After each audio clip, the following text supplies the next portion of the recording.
welcome to We Have to Change Together, everyone. This is Jamie, and on today's show, I have the talented Mr. Dominic Santana. He is an actor. He is a writer. He is...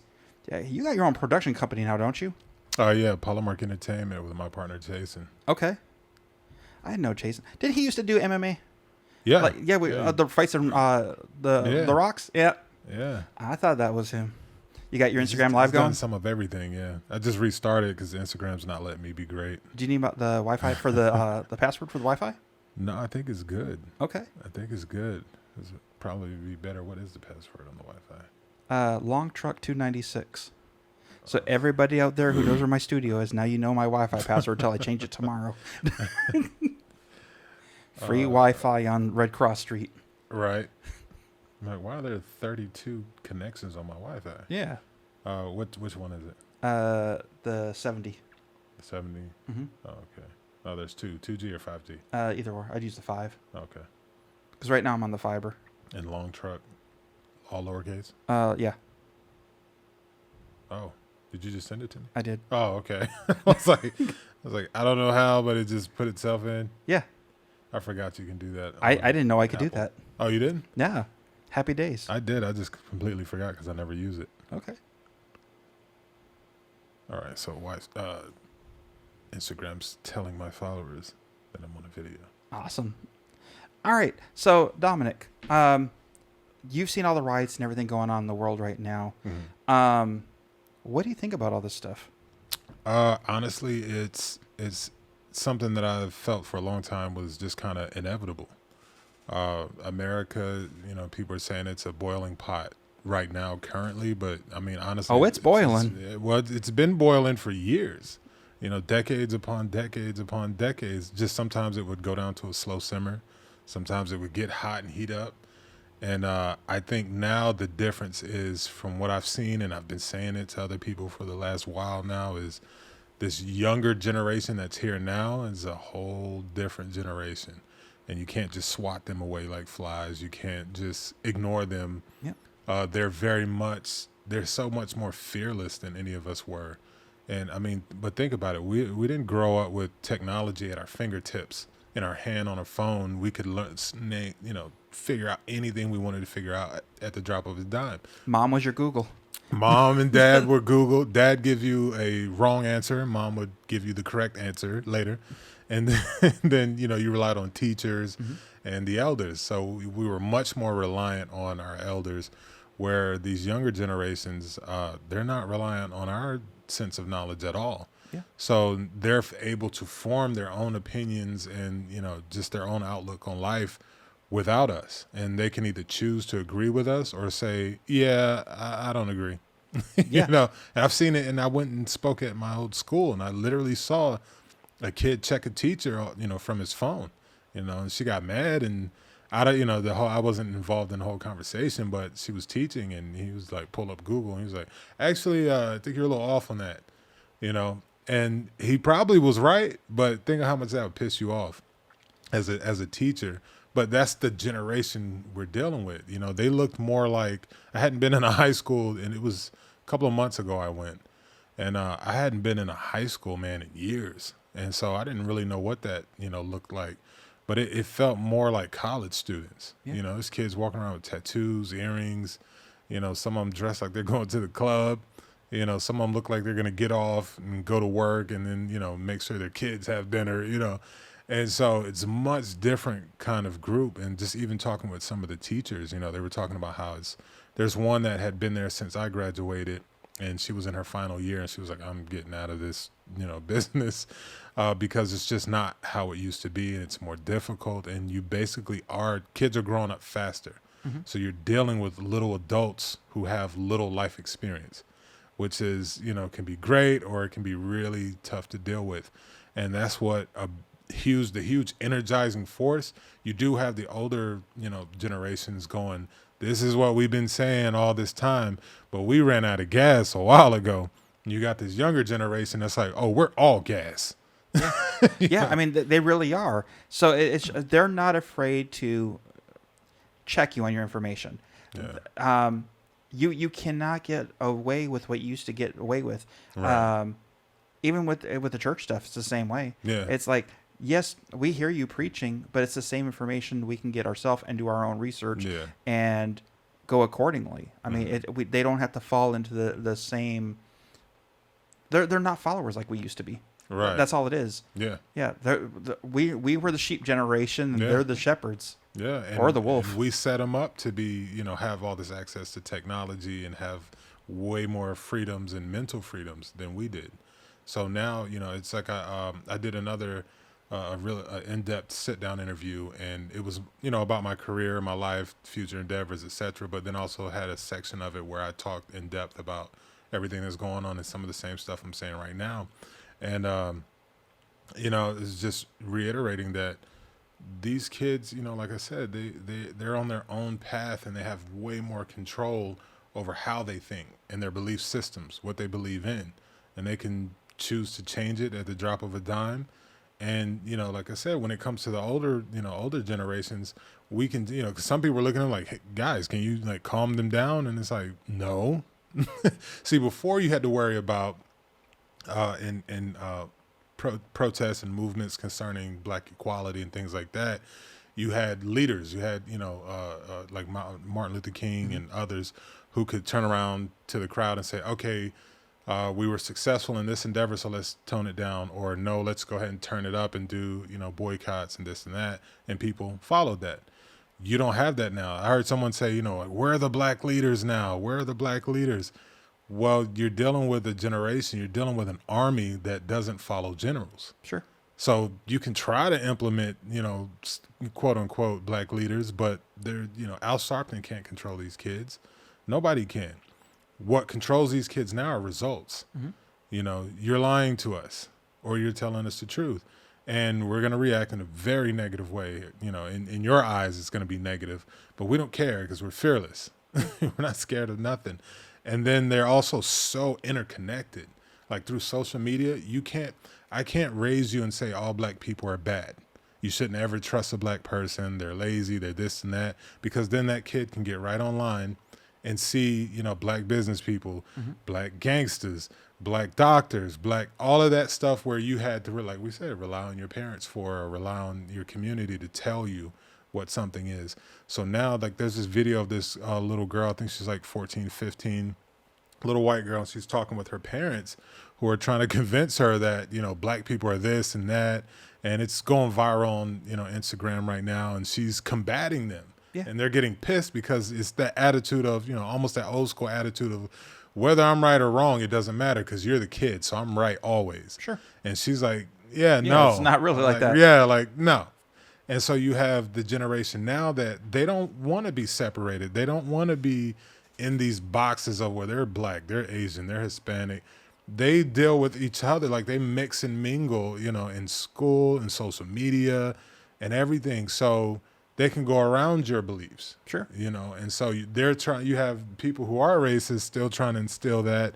And you have people who aren't racist trying to instill certain values and beliefs. But really it all boils down to, in this case, the kid gets to choose. Yeah. And way sooner than, usually it was us, when you're 18 and you out of my house, then you can start making your own decisions and have your own set of beliefs. Yeah. But as long as you're here, these kids now, they're like, put me out there. Yeah. Put me out there. They're like, I'll figure it out. I'll figure it out. You know what I mean? I'm way more advanced than you were at my age. Yeah. And they grow up with that. Like, it's scary. Like, my son is 8 and he's growing up. He's part of a generation that literally is growing up where iPads and kids having cell phones was in existence before him. It's the norm. Right. So for him, it's the norm. A world where that didn't exist, or you couldn't get it until you were like 15, 16, 17. That doesn't exist. Yeah. My kid has an iPad, a cell phone, and all of that stuff, and he's 8. Yeah. And there was a time where I was just like, I don't even know if I should get my kid a phone because will he be responsible with it? Is it too much access to things and stuff? But then it got to a point where we're such a technology-driven society now. It was like, and then, he and his mother and I are not together, so he lives with her. So in order for me to have constant contact with him, I was like, I have to get him these things. Yeah. And then schoolwork and things like that. They're doing a lot of stuff off iPads and laptops and things like that. He has to have it. Yeah. So which also means he has access to all kind of things that, I had to look in 39 books of encyclopedias to find, you know. Yeah. The old Encyclopedia Britannicas. Right. Yeah. We could only afford the A, B, and C. Right. After that, I was good. But for that first part of the alphabet, I was with you. So tell me about this production company you got going on. So what are you guys working on any projects right now that you can talk about? Have you worked on any past projects that are getting ready to come out that's safe to talk about? Yeah, so my partner, Jason Beecham, he and I have known each other for years. We're already really close friends. You know, I consider him like family or brother. And we've been through some of everything together. I mean, when people hear our backstory, they're like, "Wait, what?" Like, yeah, we were, you know, bouncers together, and he's a white guy, and he's like 5. He's gonna get mad at me if I get this wrong, but I think he's like 5'9". Okay. You know, basically vastly different looking from me in look and size. Yeah, but he's all muscle. Yeah, Well, he has you know, he's got a big heart. Yeah. You know, and I mean, he's all heart. So even though he was smaller than us, when we would get into situations like in the nightclubs, he'd be one of the first to step up. When other guys were like, I don't know, you know, we have actual stories where it was just me and him, you know, going against a whole bunch of people, and I thought, I'm looking at where's the rest of my bouncers, you know, and it's just me and him, and I'm like, so the 5'9" white guy is all I got, huh? You know, but we always came out on top. But that from doing business ventures together, you know, just growing, you know, together, and you know, we were from very young men to where we are now, where we're more responsible and business owners and stuff. And he was also an actor. And like you brought up before we got on air, you know, he was like, didn't he do like mixed martial arts stuff? Like, yeah, he was a fighter. You know, he was he and I, when we first met, it's funny. We have this story. I forget the name of the show. I want to say it was Palmetto Point, if I'm not mistaken. And we were auditioning for the same character. Okay. And so it was funny because it was me, him. And then it was this other white guy. It was like a blonde hair white guy who was my height, and he was ripped. Okay. And, you know, I was kind of like, yeah, they're going to give it to him. And Jason was in there like, why am I here? Like, both of these dudes are over 6 feet tall. The character's for a big dude. Like, why am I here auditioning for this? And so I ended up getting the role. And so I always, you know, threw that in his face for a while, and, you know, we'd have fun with it. And he's also a music artist. He was a music artist for a while and actually was really successful. I think the last show he did was like he opened up for Wiz Khalifa on tour in Florida. That's cool shit. And yeah, you're talking about like 50,000 people, you know, and he had a big show and had opportunities coming, but he literally one day hit me up and was like, I don't really want to do this. And I'm like, wait a minute, what? You're about to have a record deal. You're going on tours with major artists. What are you talking about? He was like, I was just standing on stage and I realized I did all this work to get here and I don't enjoy this. I don't want to do this. Yeah, I don't want to do this. And so then he and I started working. We'd always have ideas for films and TV shows. So we started just getting together, you know, love Starbucks. We'd always meet at Starbucks or something and sit and write. And we were roommates at a time. And so we'd sit and write ideas. So we have like multiple movies that we've written, you know, just sitting in the can. And so he started producing, and then my career started moving even more on, you know, film side because I stayed acting. Mm-hmm. He realized he really loved the behind the scenes stuff and pulling everything together. And so I remember a stint of like about 5 years. He was literally doing nothing in life. As far as personal life, like having fun and going out, things like he would do nothing. All he did was work, and he would literally spend hours watching YouTube videos, learning film equipment, learning how film works, learning this and this. Now the dude's like an encyclopedia. You can ask him anything. You can ask him to work any department. He can run every department. I've seen he's actually been on like now he's on real shows and movies. And, you know, like there's one incident on this show he was working on for Discovery, I think. No. Okay.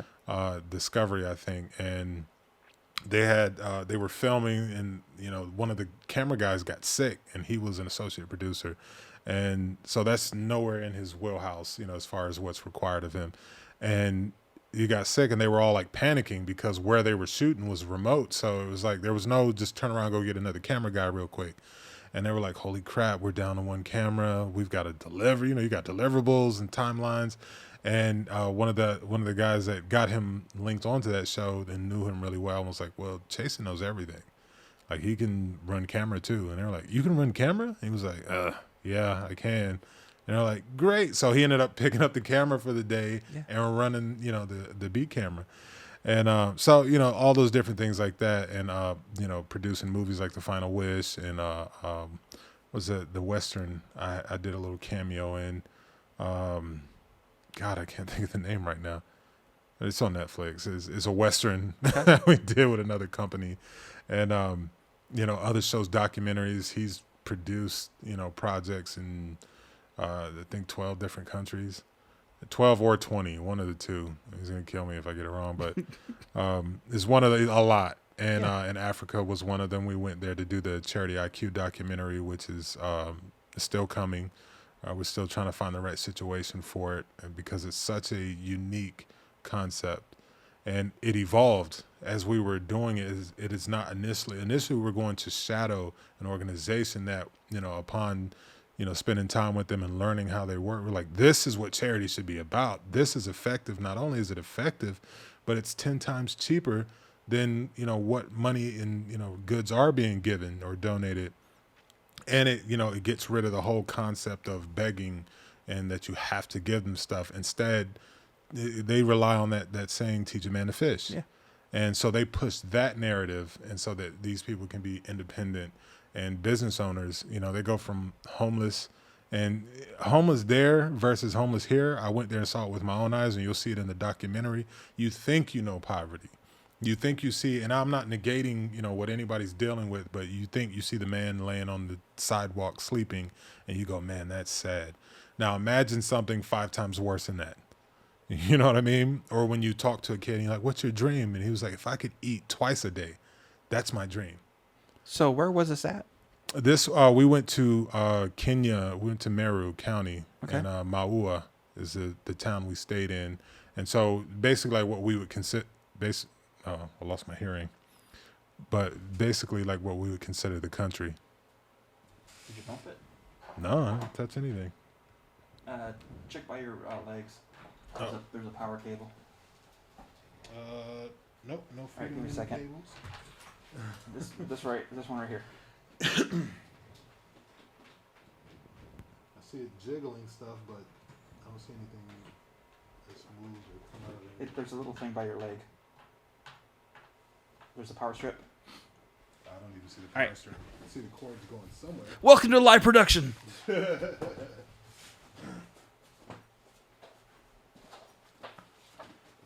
baby.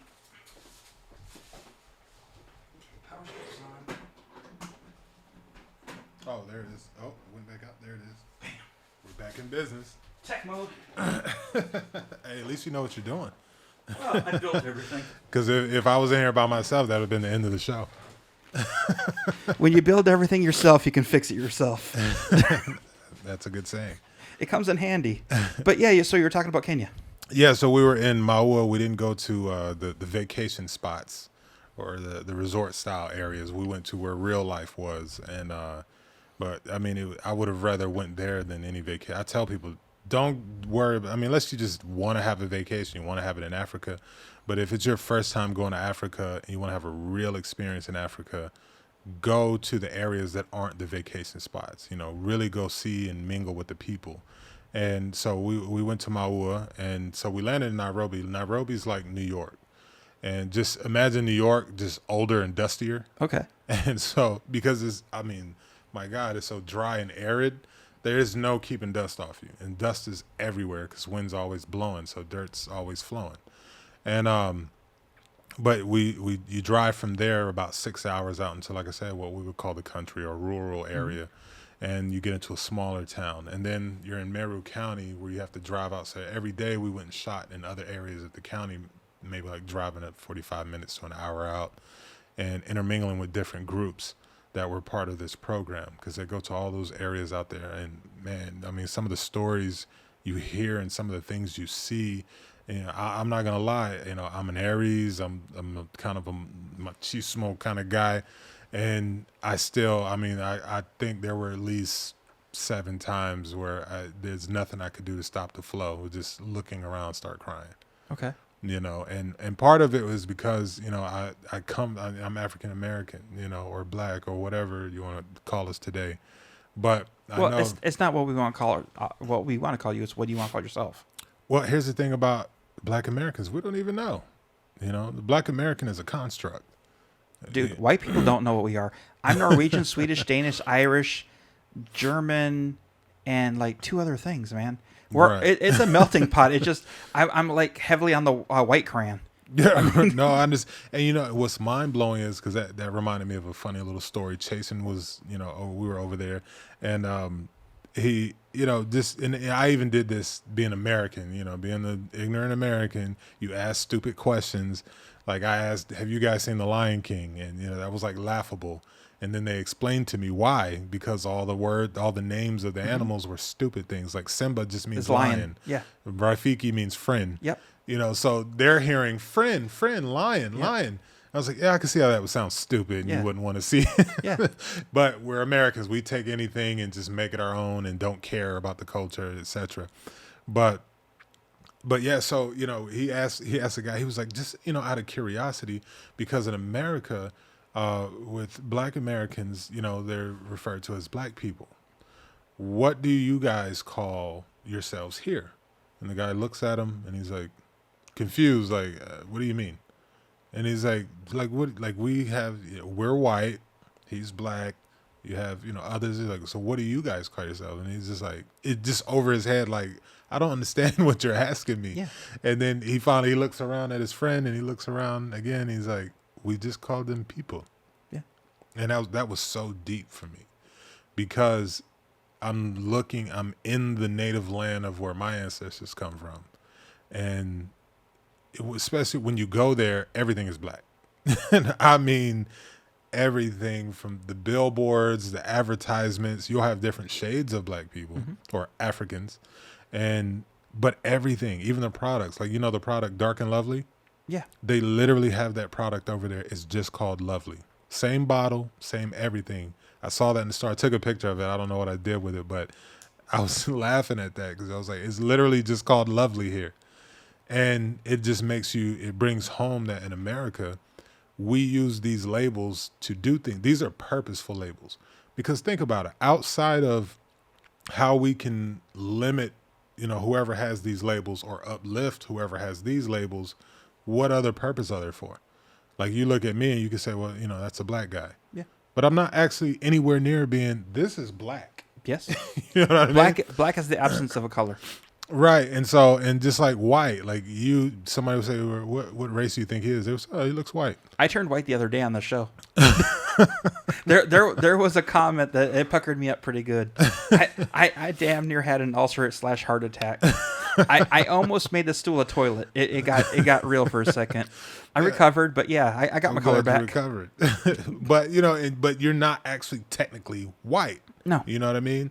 And so in so many different shades, of people, and there are people who are actually physically white, and there are people who actually literally black. I've seen it, and but the difference is here it's labels are used on purpose to either help or hurt. There's no in between, in my mind, So even over there, they didn't even label themselves as Kenyan or Nigerian or anything like that. It was just all people. Yeah. So of course, like if you say like where you're from or things like that, then they have the titles of where they're from. I'm Kenyan, or I'm. Most of them say I'm African. But if you're like no, like specifically where are you from? It's I'm Kenyan. Sure. So of course they have that, but as far as saying anything black or white. I had the weird experience because we were in such remote areas up in the mountains of Kenya that I actually got to witness an African seeing a white person for the first time in their lives and seeing that reaction. Do you want to know what an alien walking around in front of you on that street outside would look like? Have that experience and watch the eyes of people. And I'm talking about areas where they don't have TVs. They don't, especially the younger ones, they haven't seen like pictures and stuff like that yet, or they've heard of them, but never actually laid eyes on them. And so you're talking about, watching them look and like they're seeing an alien, or like when they saw dinosaurs in the first Jurassic Park, that feeling and that look on their face, like that's what, Yeah. some of these kids were looking like. And they would literally run up and like, chasing in the, we had a couple other guys with us. They run up and touch their skin and run. You could tell their friends like dared them or whatever. And they go walking back like they're the man. You know what I mean? And then he chases them. Yeah. And then they have this name for them called, they call them Nzungus. Okay. They call white people Nzungus. And it's hilarious because sometimes you hear them, and they always say it. I don't know why, but when we're driving by and they would see the white guys with us, you'd hear them, Nzungus, Nzungus. But then you, like some of the older ones, sometimes you see them like, Nzungu. Yeah. And Chasen actually asked one of our guides, he was like, hey, I can't help but notice that, some of the kids, they say Nzungu, it sounds like a good thing, but then some of the older guys, the way they're saying it doesn't sound like, it sounds more like a derogatory name. Like, what does it mean?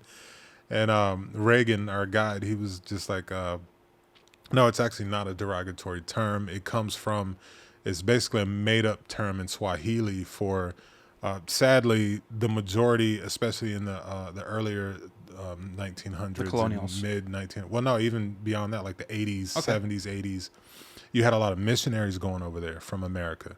So they were only ever seeing white Americans, that would come over there doing missionaries, but they didn't understand what those people were doing. So, but now we know missionaries, they'll come, they'll go to one town, help out, they'll go to another town and keep moving on. So Nzungus means something like the equivalent of the wealthy ones who don't have a home. Okay. Because they just thought, white people come over here and they just move around town to town, but they never actually live anywhere. Yeah. And so then that's what the term Nzungu means. White gypsy. Yeah, kind of like that, but wealthy. Yeah. And so, but again, even though that's what it means, you still would have some people who's like they're gonna spit on you, like Nzungus. Sure. And so and some people, the different mentalities. You had some people that love to see the white people. You had some people that were ready to spit on them when they see them, like, hey, we good? Like, why is he looking at us like that? Due to their different experiences. Just like I learned those you can help a child for 30 cents a day eat, and you see the kid with the pot belly and ribs sticking out and all of that. So we saw that all growing up, especially in the 90s, well, I'm sure before then, but as far as I can remember, the late 90s, it started to kind of disappear a little bit once we got into the 2000s. And then I go over there and I'm trying to take a picture of some of the areas and some of the people, and some of them loved it. They run, they're like, yeah, and they want to get in the picture and see it.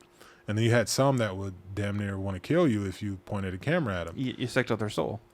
Well, no, like you would think. That's what I'm not gonna lie. That was Japanese mythology. Yeah, that's the first thing I thought of. Was like, oh, maybe they think it's snatching their soul or something.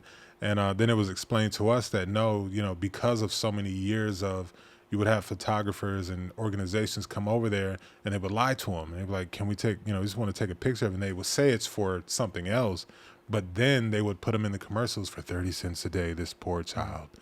And they would see it and they're like, that's not what they told us they were doing with that.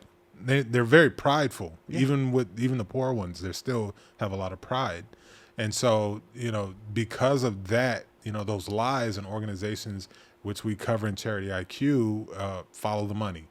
There's a lot of, like the CEO of Red Cross makes $3 million, has, big home and penthouse paid for, private jet, all that stuff paid for by the donations.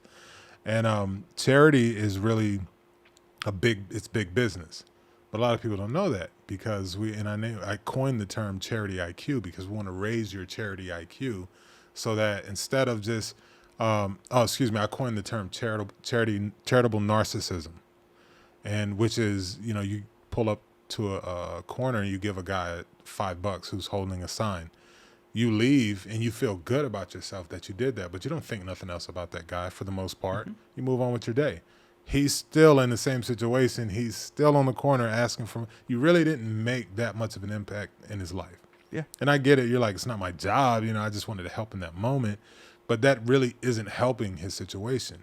You know what I mean? And it's the same thing in Africa and Guatemala and India, other places where that mentality of, if I just come give you something, I feel good.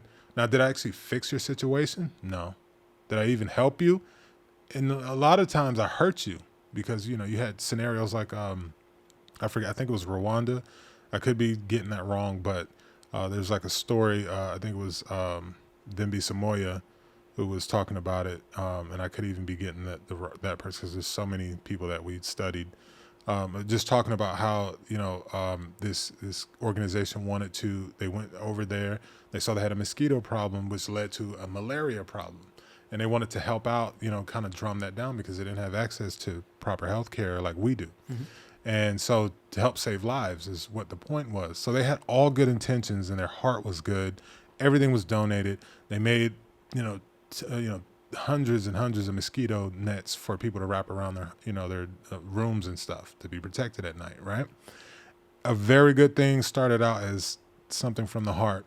And they went there and donated, gave it to them. What they didn't take into account for was that in that town, mosquito nets was one of their biggest, exports.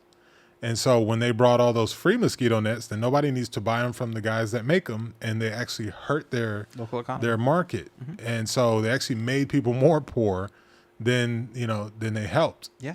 But that comes from, charitable narcissism, not thinking about, well, maybe we should learn the customs of this area and work with the people there, not just come over and like, this is what I want to do and how I want to help, instead of going like this organization we were following, Zoe Helps is the name of it.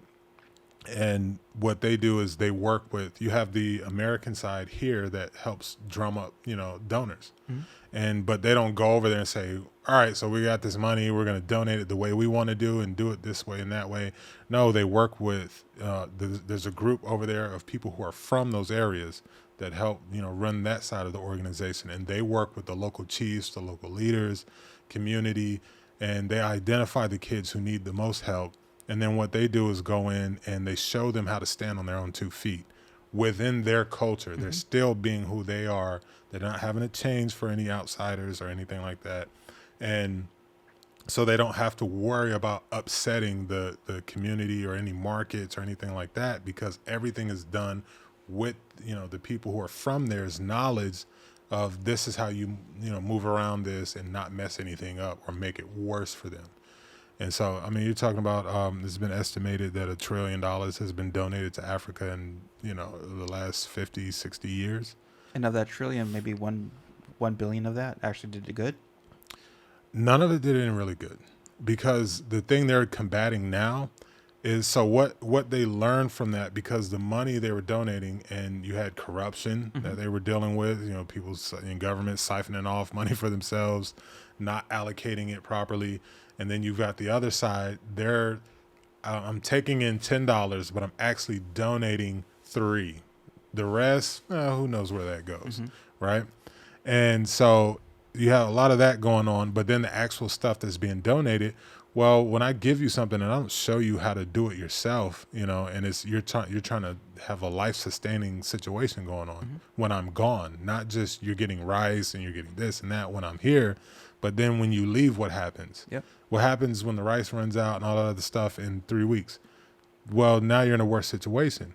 And so what they learned to do was, the more and more, people donating to Africa was big business. It became big business, where it was like, so we have, other countries' governments colonize a lot of different areas of Africa, and like De Beers and others who have basically stolen the resources. Lipton, I've been in the tea fields that grow down the sides of mountains, and people picking them for the $3 a day. Walking up. You ever walked up a side of a mountain for 10 hours straight? No, I walked up the side of a mountain one night at midnight. And then you have this gigantic basket on your back that you fill with tea leaves all day, walking up a mountain, right? Slowly. For $3. Right. And then you've got to go to the depot area where everyone comes from off the sides of those mountains, because you're talking about miles and miles of tea fields. And so it's dangerous. You got all this weight on your back. It was mostly women. And then they walk, another 5 miles to the depot where they drop them. And then, the Lipton reps or whatever guys come over. It's not just Lipton, it's others too, but they come over there and they take it all in, weigh it out. And then they go, all right, here's your $3. See you tomorrow. And then they turn around and go make millions. Yeah. Just like a lot of people don't know, Kenya is one of the biggest exporters of the world in roses. And, canola oil. Mm-hmm. So the flour that they get canola oil from, there everywhere you go, there's, you know, out in the rural areas, there's miles and miles of those flowers, and then that they farm. And the roses are the most protected because I don't know how much they get off of that, but they're very protected. So it's miles and miles of greenhouses that are security, lockdown, just roses. And so, you know, these are like things you don't know, but a lot of them are owned and ran by outside companies.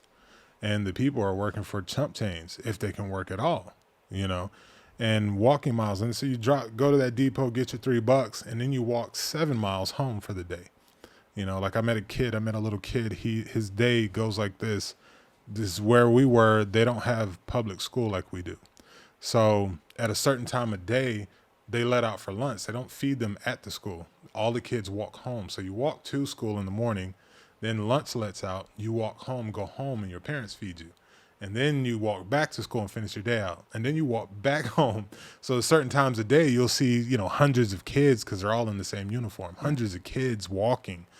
And it's like, what's going on? Because when we were filming this one guy named John getting his story, and his a common story you see over there with these kids in this group, or they might be teenagers, but both their parents have died. So they aim for the ones who either both their parents have died and left them with siblings, or the father has died. Because they're still very, you know, they view the father as, you know, very the patriarch. Yeah. And so if he's still in the picture, then, you know, it kind of takes you out of the running for the program. But if it's only your mother or both are gone, then you're who they're looking for. Because they look at it as more like seeds. So they teach these kids this stuff, put them through a 3-year program, completely change their mind of how they view the world and business and everything, teach them all kind of stuff to sustain themselves. And then they re-implant back into the community, and then they teach their friends. And they hire their friends, and they pass it on. Sure. You know, so... But yeah, these kids came home in the middle of our interview, and he's like, I got to stop. You know, I got to deal with my brothers and sisters. So in the program, you run into a lot of teenagers who become the parent. And it's really weird because you and I, you know, growing up, you have any siblings? Oh, yeah, I do. I've got a little brother and a little sister. Okay, so you know how that dynamic goes. You know my dad. You know, Yeah. You try to tell him, like, well, come on, man, don't do that. You know, it's like, you and my daddy. You know, and so I beat you like I was. right. So in America, we go through that. Yeah. But over there, so like when something happens to the parents, they literally give them the reverence of that's daddy now. I've seen it. And it's mind blowing, you know, how they're able to switch over, and that older sibling now views it as, I can't go to school. I got to go to work. I'm the daddy now. Yeah. And I've got to take care of home, and I got to make sure they eat. And he broke away from the interview, and we let him. We were like, yeah, we respect that. He's like, I got to go make them some lunch real quick. You know, he did his thing. And I posted on Instagram a picture of me with these 3 children in their school uniforms I'm sitting in between all of them. That was the day, you know, where that happened. They were not planned to be in the documentary, but they happened to go on lunch, and he had to take care of them. And so, but the whole thing about, you know, just donating, and you go into, you know, like this one scenario where they came in and they built this kid and his siblings a home, a pretty decent home for free, like Habitat of Humanity type stuff. They go there, all the people felt great. They took pictures, they posted it. They're like, we did this great thing. And they did. They had all great intention to do that. Now, what happened to that kid after they left? His life got terrible. You know why his life got terrible? Paying the taxes on the property? No, in this area, ain't no taxes on properties. I didn't know. So, you know, but no, what happened was the community shunned them. Not like in a negative, you ain't, you know, because of them, you ain't crap kind of way. There's a positive shun? Huh? There's a positive shun? Well, as far as how they viewed it was like, you know, because those people came and helped you, you're good. There's limited resources and people who need them. That's what we need them for. And they're like, no. They only built this house. Like, they didn't give us, we don't have food. We don't make money off of this. We still got to survive and live beyond just these people building us a home. But the community is like, no, you're with them now. Yeah. They got you. You're good. You don't need nothing from us. Yeah. And so they starve and they suffer. But the people who built it, they're back home, living their lives, not thinking twice about how they actually came over and wanting to help ruin their lives. Yeah. You know, and all kinds of stories, man. You'll see it in the documentary. I didn't mean to go off on a tangent. No, I love tangents, dude. I love rabbit holes. So, but, you know, we were doing that, and So back to, the story of, Chasen became a producer and he finally started getting some real credits, and I'm, doing more and doing more. And then like my biggest to date, project that really kind of changed the game was I did All Eyes on Me. It was in worldwide theaters. Mm-hmm. So, and that's great. It's cool for people, people are like, man, that's so cool. But the really good part was that now I could meet executives, and now I could, reach out to people that would now take my call because of the level I had attained, and to be honest, I didn't even know. I've been in this business for years now, but I did, television shows, TV movies, straight to DVD movies, and had decent success. And so you're in it for years and you think but when you go theaters and you're one of the co-stars or the star, it's like this door opens that you were never privy to see into. Yeah. And you didn't even know it was there until you hit that level. Then it's like, oh, you made it up here, huh? Now the question is, are you going to stay? Yeah. But now here you can look inside and see all this other stuff you didn't know and powers that it gives you that you can now utilize. If you're smart, you can utilize to advance, some other businesses you might have in mind, which for me was, Chasen and I were still this whole time writing movies together. Not even knowing, are we going to do anything with it? Will we have the opportunity to do something with it? Just great ideas, and we write it out and let other people read it, and, they're like, man, this is good. And so, we just looked up one day and was like, man, you've got 3 movies under your belt now, several documentaries you filmed around the world. You've got all these, you're working for, these networks and shows and all of that. I'm, this now, and I'm the networker, Chasen is the workhorse. Yeah. You want something to get done and get done thorough, and now that's him. You want someone who knows, like I said, how everything on a film set works. That's him. Always, he gets mad sometimes. He's always say, he's nuts and bolts. Yeah. That's the nuts and bolts guy. Now, if you want to sit with me and talk to me about the overall picture or where the direction we're trying to go in, I'm your guy. But, as far as making the schematics and the logistics and the planning it out, that's him. And so we just, came together. It was like, look, man, I'm mingling with all these executives and vice presidents and presidents and, all other actors and directors and stuff like that. And they want to talk to me now. Because the thing people don't know about Hollywood is like and I hate to sound insulting, so I'm going to try not to. No, go ahead. Because I don't mean it as an insult, but like the executives or the people who work in the corporate side, they're like the nerds or the geeks who, went to college and they were like, okay, I don't have either, talent to act, but I love this business. I'm a brain, so I can go in here and work numbers and I'm a numbers cruncher. I'm a this or that, whatever. And so they still kind of have that side of them, you know what I mean? The little nerdy side. So they love being around us and, engaging with us. And we love engaging with them because they teach us about the side of the business that we're not really privy to.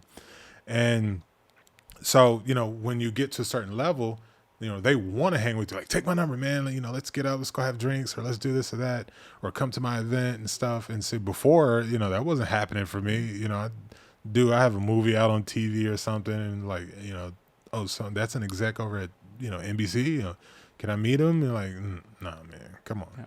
Yeah. Now it's like, hey, so-and-so wants to meet you. Oh, who is that? It was the vice president of scripted content over at NBC Universal. Like, what? Yeah. Those are the people I've been wanting to talk to. So Chasen and I talked, and we were already working together. So it was just like, let's start a production company. And then it was time to find a name.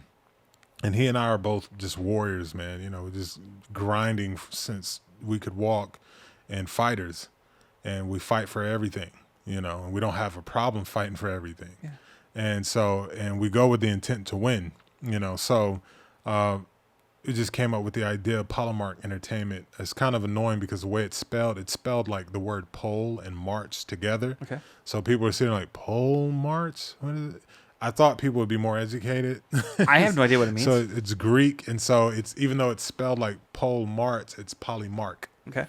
And what a polymark is the Greeks in the Greek military, eons back, they of course didn't have cell phones and stuff like that. So when they would be in wartime, they couldn't just call or send a message to the generals of this is the next move we're going to make.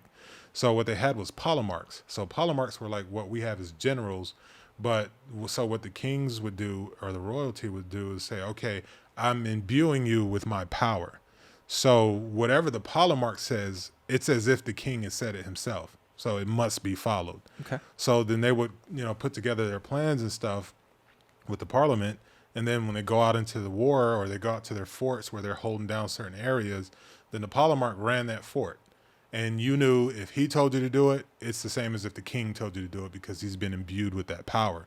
So the polemarch is one of the most powerful people in the kingdom, but he's also a soldier. He's a warrior. And he goes, he's as if the king got out there and went to war and led his people into war. Okay. You know what I mean? So that's, kind of the whole thing. Plus it looks really cool. He has a helmet with the feathers that go around like that. Okay. And spear and all this cool stuff. So our emblem for the company is going to be really dope. Like when you see movies, when our movies come on and the whole, animated whatever, we got to film it. It's going to run us about $30,000 to film that little 2-second thing. Yeah. Like TriStar when the horse runs up, so like that, our version of that, but with our polemarch. Exploding laurel. Yeah.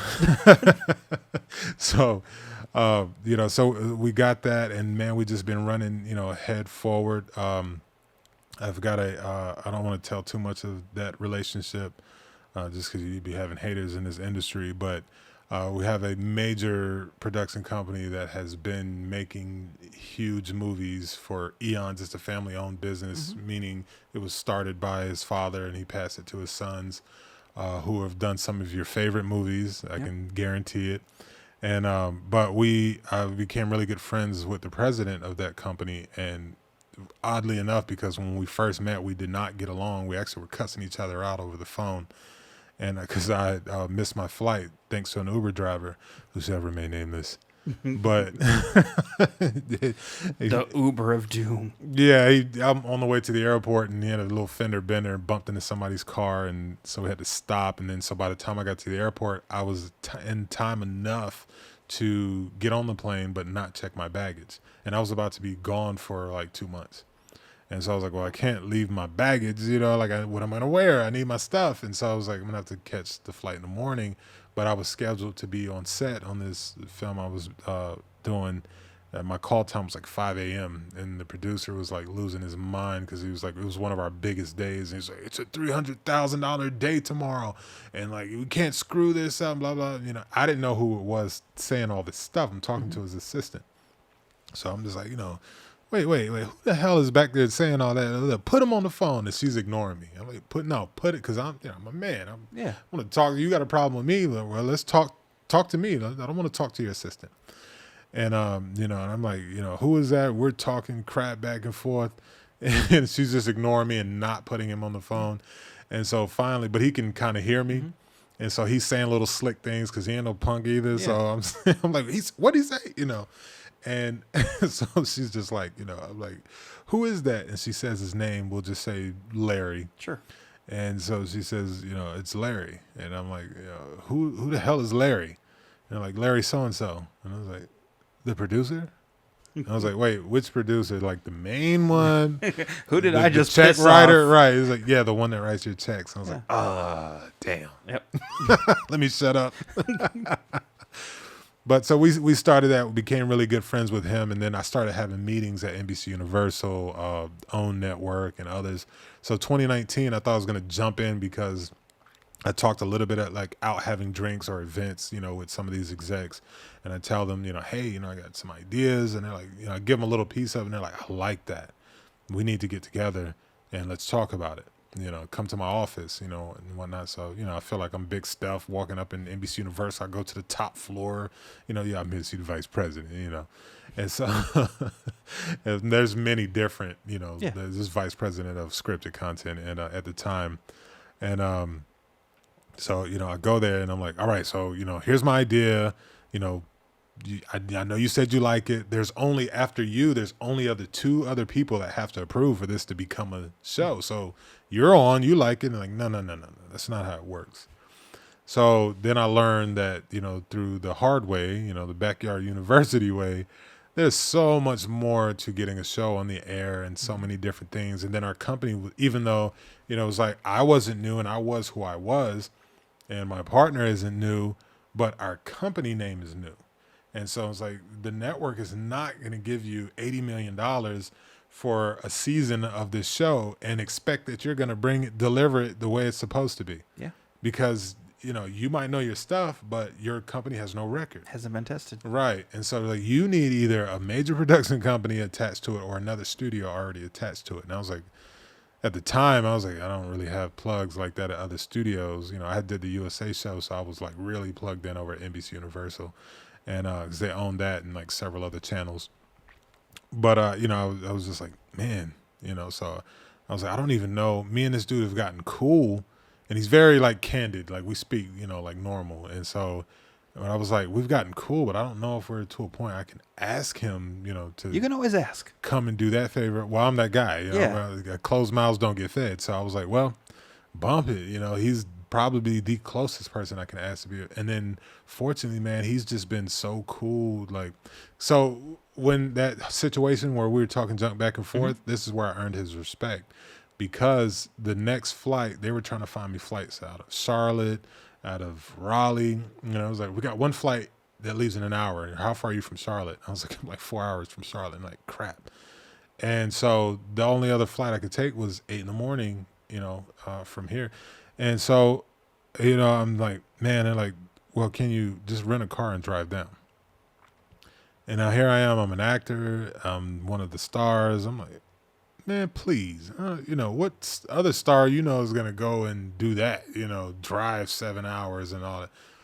And, but I'm big on being a team player. Yeah. When I heard him saying it's a $300,000 day, I'm thinking about not just myself and what I don't want to do, but I'm thinking about all those people who are getting paid, who are there to do a job, all the setup, the art department is doing all night, and then they got to be back there in 3 hours to keep doing stuff, and everyone who's on point. So I'm like, man, I can't be the guy that messed that up. So I was like, all right, I'm gonna rent a car and I'm gonna drive down there. And at the time I had a car dealership, and so a small lot, and so I actually had one of my employees. I was like, I'll give you $200 if you would drive me to Atlanta. And then and that's also when I learned that, when you rent a car, I thought that you could just drop that car at any one of their locations. But they're like, no, there's specific cars that you can take and drop off in another state. But we don't have any of those today. Yeah. I was like, oh my God. And so, I paid my staff member to drive me down there. And I drove, but I was like, I paid, here's $200 to drive it back and turn the car in. And so that's how I worked that out. And I got to Atlanta I got to my hotel at 4:30. I had enough time to check in, run up, took a quick shower, came back down, and my vehicle to take me to set was already out front. Yep. So I hopped in there, no sleep, went in there, and went and did. Now, of course, as in film, I didn't see that camera until about 1:00 in the afternoon. I could have took the 8 a.m. flight, but because I did that, he had so much respect for me after that. So even though we had that little beef, he looked and saw how much of a team player I was, and that I looked past that and did what I had to do to get down there, even though it was uncomfortable for me. But for the greater good of the whole team, I made sure to get my behind down there. And so from that moment on, he had nothing but respect for me, and I have respect for him. And so we just stayed communicating, just building our friendship. So I was able to go to him and say, hey, I've got this scenario, and I have to have somebody with a name, a company with a reputable name that they will look and go, oh yeah, if you got them, yeah, we'll do anything with them attached. And so he was like, whatever you need, I'm there. You can attach me in anything. Tell me I'm with you. Let me see the material. I'll let you know what we're interested in getting behind and what we're not. And so right now we have, because of our partnering with them, and when I say partnering, I mean just on specific projects. But partnering with them, and them basically they've been co-signing us in Hollywood. Yeah. So people are taking us serious, our company, even though it's new. And so we have 2 television shows in development right now. Oh yeah, dude. So hopefully we can, we're doing all the bits and pieces. It's a lot of steps, a lot of work to get it to green light stage. And you'll either get, you'll get sent, you're in development, you go from development to, they'll green light you to pilot, or they'll green light you straight to series. And then, I don't have to work again if I don't want to. Yeah. So that's what I'm trying to get. That's You're going to want to work. Of course. Yeah, of course. I'm still going to be working. I still got mad other shows. Like, we're looking at it as once we get one on, our goal is to get like an overall deal somewhere. So where we can get with a Sony or ABC or Netflix and get an overall deal, and they're like, or give us 5 shows. Yeah. And then we give them 5 bangers, and then either re-up with them or, go somewhere else bigger. And just keep cranking them out. But our main focus is film. We love film. Like, we like TV shows and we like creating them, but we honestly could do like Dick Wolf or Chuck Lorre, where we come up with these ideas. All right, you take it and go make it. Yeah. Just put my name on it. Yeah. But I'm That's Big Bang Theory, y'all. Yeah. And so, we're all about that when it comes to television. But films is where our heart is. And so Wilmington, where I started my career, is where we're trying to navigate everything that we're trying to do and bring projects here. We don't care about film incentive. Mm-hmm. If, the North Carolina legislature wants to bless the industry again after it was, collapsed by McCrory and his people, which I won't even get into the real reasons behind that. But it hurt a lot of people, for the benefit of a small group of people. And now that we're past that, and hopefully in this next election, there'll be some more people removed and replaced with that Governor Cooper can work with and get some legislation passed to do some better incentives, or at least go back to the incentive we used to have. And because there's provable numbers, Georgia was able to really get a boost in what they've done. The thing I will say they got right was building infrastructure. Yeah. They looked over at us and said, "Oh, if you just let them come and use your stuff and leave, there's no dedication to your area." And so they gave a really great incentive, grandfathered it in, and then built infrastructure, to host it. So what happened was you had companies coming from LA and other places and doing business with them. But then you also had, because of the infrastructure and, the incentive being grandfathered in, it's not going anywhere. So film companies didn't mind investing in the area for the long term. So then that created more filmmakers locally, and more producers and more talent getting opportunities. Networks like stability. Oh yeah. They love it. And so, but things like the agencies, the talent agencies came together, and they said, "Hold on, man. All right, you guys are coming here and you're doing your thing. And that's great for the filmmakers." They were like, "But our talent is not being treated fairly." So, and they came together, bonded all together, and then they told the state legislature, and it's like, "Look, guys, they want to use our talent, because it's cheaper to come over there and get your extras and your supporting roles and all that stuff from the area you're in, instead of flying them all in." And so, said, we're not going to provide any of our talent unless they meet some of our demands. And they're like, "Okay, what's your demands?" And then they had a very good demand.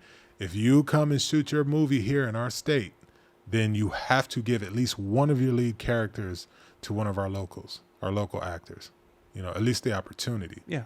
So that's why you'll see a lot of times in movies made from Atlanta, you'll see at least, a strong supporting character or a co-star that you're like, "Who is that?" Yeah. Where did that person come from? And it's a Atlanta or Georgia native who started there, and because of what they implemented, they at least get opportunities to get bigger roles and big projects. And so, wait a second, do you think Marvel did that too?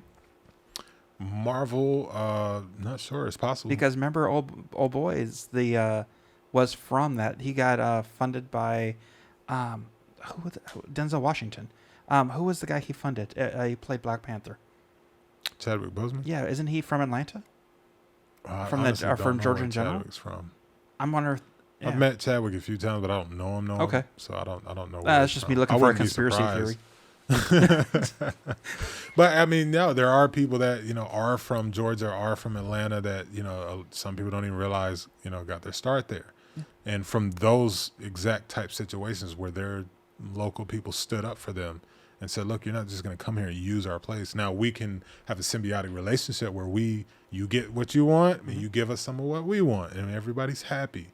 And so, and same thing with crew. You have to hire a certain amount of crew from there, or you don't get to partake in the incentive. Yeah. Simple as that. And they don't care. They're like, "Yeah, cool. There's talent there. Yeah, we'll give somebody a shot, and yeah, we'll pull on this amount of crew and stuff like that, as long as they know what they're doing, and they do. Yeah. But North Carolina had been doing it way longer and had a way better working crew. So half of their great working crew came from North Carolina. They moved to Georgia, when North Carolina's incentive went away. Yeah. And so, so we're just trying to navigate. And the thing about it, I used to say to people all the time is an incentive is great, but in LA, on any given day, there's 380 projects going on every day in LA. That's a lot of projects constantly going. Do you think they have an incentive? No. They're considering now, or they were before all the COVID stuff, but they were considering because Georgia was starting to kick their behind so much with so many projects and it was growing so heavily. They were like, maybe we do need to do a little piece of an incentive. Nowhere near Georgia's. But they don't rely on incentives in LA. They leave LA. Some projects leave LA to go to New Orleans or Tennessee or Georgia, and sometimes now North Carolina because of an incentive. They save money. Yeah. But do they rely on it? All the states could go back to having no incentive and just as many projects would still get done because, we're the only ones who think in order for me to shoot a film in North Carolina, there has to be an incentive. No, it doesn't. No, if you make enough money, right. You're good. Like you're going to if you do your deals right and you're working with people who know what they're doing and know how to deliver on QC, have relationships with real distributors, real networks, real platforms, you can get, several $1 million deals. Like that's nothing. Sure. You walk away with a $3 million deal on a movie that costs you $1 million. That's really chump change in comparison to what others are getting, and you could get more. But I'm making that example because it's like if you could pull together $1 million and get with a real company and people who know what they're doing and are really connected professionals, then you can, it's not hard. When you know what you're doing and you know how to hire and who to hire, and you put it together. You make sure you meet your QC. You make sure you hit your deliverables. And be professional about it. And you work a deal. You have agents that will take your project and go work a deal for you if it's, to that level of professionalism. And you can make a lot of money, especially working somewhere like Wilmington or North Carolina, things are so much more cheaper than LA. Yeah. So you don't need as much money. And as long as you remember, I need at least, if I have a what you would call a ultra low budget, which we're talking about anywhere from 100, that's like super low, but 100 to $500,000. It's ultra low budget. And so you're talking about if you make something for, let's say the most 500,000, as long as you have a few familiar faces and at least one of your stars is, somewhat known. Yeah. Then, you're going to get a decent deal as long as you meet QC and you have your deliverables in order. Let me get my eyeglasses. People are starting to talk and say hi. All right. Yeah. I got mad people saying stuff. So you got Gloria Dutch. She's saying hello. We got Jocelyn Scott's on here. Talk Baby Ness Williams says much love. Oh, there's Nico. Nico's one of the Nooners from the old show I used to work on. So remember the one I was telling you that had like 9.2 million on it? Yeah. So he was one of the main people in the chat room I was always chatting with when I was running all the dope. tech. So yeah. So it's all the family. So yeah, guys, if you actually have any questions for us, feel free to ask. We'll answer anything you want. We just kind of went down a rabbit hole, but I like rabbit holes. And I love learning. So, I run tech for podcasts. I really want to have my own post house. Mm-hmm. I really love doing that side of stuff. I want to handle people's deliverables. Get like you're a post guy? Well, no, I'm That's not a special person, man. So I'm not a fix it and post guy, but I like. No, I don't mean fix it and post, but like to do, I would go nuts. So like I love ADR. Mm-hmm. Okay, I love the technical stuff. I like if your crew didn't get right, let me try to match that because it's like a puzzle to me. And let me try to match the lighting. Let me try to match that sound. I don't know what microphone they use, but it kind of sounds like this microphone. And if I put this stuff in the booth, I can emulate that sound. Right. And it's a puzzle. I love puzzles. Yeah. I just don't have the patience, man. I like kudos to you guys, man. 'Cause I can't read contracts. So. Well, I only got good at that because when I started out creating businesses early on, I couldn't afford a lawyer. So I was like, rocket lawyer it is. And I literally would go, whatever business I'm working in, I would go pull up like copies of contracts and ask. I did know people who were either paralegals or lawyers. and I couldn't afford them, back in the day. But I'd ask them like, hey, what should this be or what should that be? And I'm like, all right, Dom, that's 4 questions, man. Like, either you're gonna put a retainer down or and just a lot of research. And then I was like, okay, I gotta understand contracts. I have to, and I, fortunately, it came easy to me, to understand as long as it doesn't get too deep into legalese. But yeah, so for the most part, I can draw them up, I can read them, I can comprehend them, I can catch little tricks and stuff in the contracts. Now you're talking about 10 years of, doing this to get to that point. And I still rely on lawyers. But you're also a wordsmith. Yeah, somewhat. Yeah. I'm not a wordsmith. I am a nuts and bolts, give me a table saw and a Lowe's card and I'm happy kind of guy. So everyone has their own skill sets and stuff that just is going to come to them. But like you said, you build up your team with the right type of people, and everybody eats. Yeah, exactly. Yeah. And, we've been quietly working on some things. We did some testing in Wilmington with this show idea called Hits. And, we're trying to find a home for it now, and just, kind of formulating like really great guys like Ben Woods and I don't know if you know Theyre over at Sunset Lighting and Grip. Is that over there off Blue Clay? Yeah. Okay. Yeah. So like with them working with Theyre and his people and just others just kind of filling everything out and, just bringing even local talent, giving opportunities to local talent to kind of see what we're working with and what we will have to bring in and what we can rely on and what we can't rely on.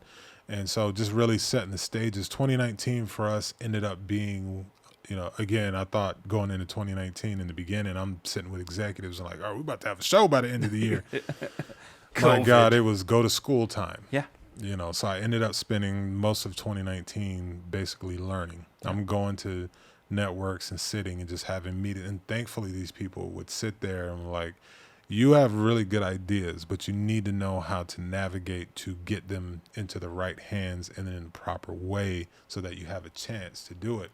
And so, I would go for coffee. I would go to their offices and doing this every week and learning more. And then I get another piece in place and they go, okay, now you need this. And you're like, damn it.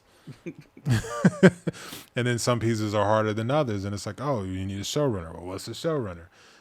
Oh, okay. So now how do I get showrunners? And showrunners are people like Shonda Rhimes or Courtney Kemp. They're not easily accessible unless you already like have some kind of really good, close connection with them. And then the really good ones are usually all the time busy. So it's like, I need to get a showrunner attached to the show. And then you have to learn steps. You can't just take a showrunner something and say, hey, check this out and see if you like it. No, there's still professionalism and formats and stuff that you have to, if you even get the chance to present it to them, you have to present it a certain way, which takes time. We learn how to do what's called pitch decks. And it's basically the whole show comes in, about 10 pages, and shows you, season arcs, episode arcs. Where's the show going to go in 3 seasons? Who are the characters? Break it down. What happens to the characters? What are their individual storylines? And you saw all of that. We had to learn to do that. We had to learn to put it together. We had to work our magic and get, we've got pitch decks from like Stranger Things. It was called the Montauk Project. So we, just do some connections. We were able to get that. We got the one for Reprisal. Okay. And so just seeing what they use to go into a network and sell their show. And it's actually a lot simpler than you would think, but you have to know the elements and the formulas. Yep. Yeah.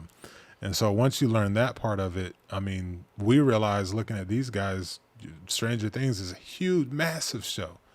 And if I showed you what they went and sold this show with, there's usually you'd just be a simple mind blown. PDF with a couple images and a couple paragraphs.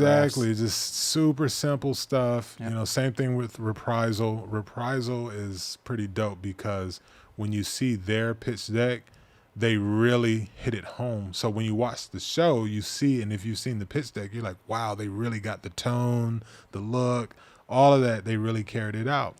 And but also super simple, and it's just knowing the right people, a little bit of luck, and knowing the technical stuff, the logistics of, the pitch decks and, all of that stuff. And so, just moving that and just trying to do out of the box. Hollywood has like most television shows run by, there's 4 formulas. So every scripted television show you watch, there's only 4 formulas, 4 main ones. If you're watching on mainstream television, there's 4 formulas, and they fall into one of those categories. And Hollywood expects your shows to be in one of those 4 formulas. Same thing with movies. Movies only have several formulas. You're really watching the same show, or one of 4 of the same show. Doesn't over Ron and Howard over say and there's over. only like 7 stories? Yeah, it's like, it's really not, it's not as complex as you think. You just change the look. It's different actors, different people, different names, but there are core formulas. Yep. They're like the executives and the people, filmmakers, are like scientists. Yeah. And they're taking the same few things, but like a Rubik's cube, flipping it in so many different ways, making it look different. It's the 5 same to 7 cube. minutes, establish where your setting is, establish your key characters. Right. I get it. I've looked at those things. I love them. Yeah, it's the same formulas, same cube. It's just flipped around a bunch of different ways, and they've been doing it for years. Because it works. Yeah, they realize what works. But the other thing is, sorry, I'm trying to You're turn fine. my live back on. But the other thing is, it's also gotten Hollywood stuck into these formulas. So when you come with something different, or things get stale, like we're at a point right now where, and I'd say as of 2019, Hollywood kind of got into a little bit of a panic because these formulas get stale. Sure. And it's like, okay, how do we draw people in? And that's why you get somebody like a Jordan Peele, who someone takes a risk on with some way outside of the box type stuff that breaks all the formulas, and then it goes boom. Yeah. And they're like, well, why? Why did it do that? Because everything gets stale, and then people are like, oh, thank you. Something fresh and something that, my mind is really enjoying. And so, we operate by that ideology. Let's do something different. So how do you feel about was it Disney, or was it it was one of the things they actually did so they gave up their they were supposed to do a in-movie release or in-theater release, but with all the COVID-19, they went direct to market, and it made tons of money. I think that's kind of where it's going to be happening for a while, especially the first time we go back to movie theaters and someone coughs, we're all going to flip out. We're going to lose our shit. As I cough. Yeah. Corona. But anyways, so how do you think the dynamics are going to change in the next couple of years? Like, what kind of shifts do you see? Well, they've already shifted. Just the people don't know it yet because there's so many things happening behind the scenes. So you have cable is dying, right? Because people are receiving or watching their 70% of people watch their content when they want to. Like DVR came when DVR was invented, TiVo, all of that, it kind of ruined the whole game, so to speak, because people got used to, I had the option to watch the show I like when I feel like it, not rush home right after work and try to catch the beginning like we used to do back in the day. Or you just miss it altogether and you don't know where you're at in the show.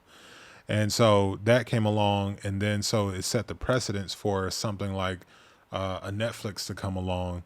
Netflix was laughed at in the beginning. Netflix wasn't even taken serious. Netflix literally built up their catalog, because I don't know if you remember when Netflix first came out. I remember. They had all the great movies, right? Yep.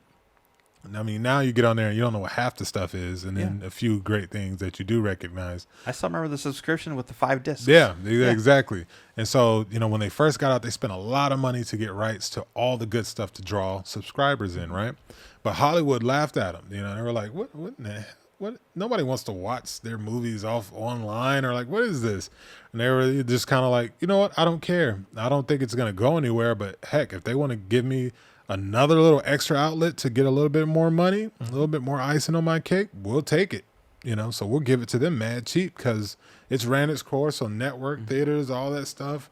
And usually we just put it out to pasture and make residuals here and there off different channels. But if they're willing to pay a decent amount to, put it on their platform, then by all means, what a joke. Fast forward years later, it's become the standard. Yeah. And, now you're talking about, with their subscription, I think they make upwards of a little over $1 billion a month. Yeah. You know what I mean? Just off subscription based worldwide. You know, so that's why people are like, how can they spend that kind of money to do this and that? When you're making over $1 billion a month, Yeah. and you don't actually build anything, you don't have a product you house, you don't have any brick and mortar, Your distribution. right? And your distribution is you. You know what I mean? So, They cracked the algorithm, man. exactly. So then what's happened? People really latched onto that. Then you got Hulu, you got Amazon Prime. They went into the media platform biz. You have others, and so something else that really just kind of was the nail in the coffin for traditional TV and media as we know it, or cable as we know it, was an unprecedented deal that during the Obama administration and even before was being prevented, which was Disney purchasing Fox. Two huge conglomerates that we have, monopoly laws here, because if you let gigantic conglomerates merge, then they can stamp out all the little guys, which kills innovation. And, you get the same old. Not only that, but if they own most of the market, then they could charge whatever they want and gouge, customers. There's nothing you could do about it. Yep. So that's why these laws exist, to keep that, to protect the customer down the road, to have options and keep people innovating. And so, but, when the current administration came in and started deregulating everything and just doing whatever the hell they wanted, and allowing all these people who, have been trying to do, I don't want to say crooked, but unethical things. Like that merger was something that should not have happened. I'm sure they're happy it happened, and I'm glad that, it's only getting bigger and better. But still, what it did was send out shockwaves in the industry because you're talking about now Disney owns Fox. Outside of Fox News and Fox Sports, they own everything Fox Studios, Fox content, and now, and several, including Fox, NBC, Disney, and others came together to fund Hulu. That's how we got Hulu, and that's how you got all the shows and all the different stuff. So several companies own chunks of it. And so now they own the majority of the shares of Hulu. And so Disney is personally responsible for, I think it's 24% of the world's content. Yeah. That's a huge chunk of the market. So as far as money's concerned, the only other people who couldn't touch them is Apple. Right. Yeah. Right. Exactly. And they're buying up shows now too. Yeah. And so what happened with that was, now that they have so much power and control over the market, with that merger being allowed to go through finally, it shifted the powers. And so what they turned around and did was go, now we can combat Netflix. Because that's everybody's go. Like, poor Netflix is like on everybody's radar now. They're the target because they became so big, so fast, and they changed the game. You know, it's like people want to stream their services when they want them. Did you ever go read the white papers on how they got the server stream stuff to actually work? No. Dude, No, interesting. It'll make you run your head into the wall a couple times, but the all the troubleshooting that they had to do and all the stuff to actually send out a packet of information to test your connection and test your computer to see if it can handle what stream it can handle, and then it sends that particular packet from that base sample. It's ridiculously. I love the shit out of it. So what's caused from it is the industry has had to shift because, the other guys, they want all the money. That's the problem with a lot of major companies, is they don't just want the money they're already getting. They want all the money. And so they said, well, how do we target Netflix? How do we take over some of that share? We're Disney. We're supposed to have, we're monsters. We're supposed to have the biggest share. And Netflix isn't owned by any of them. It's not like Hulu where they all came together and paid for Hulu. But so they don't have any power or control over Netflix. So the only thing they can do is take business from them if they can.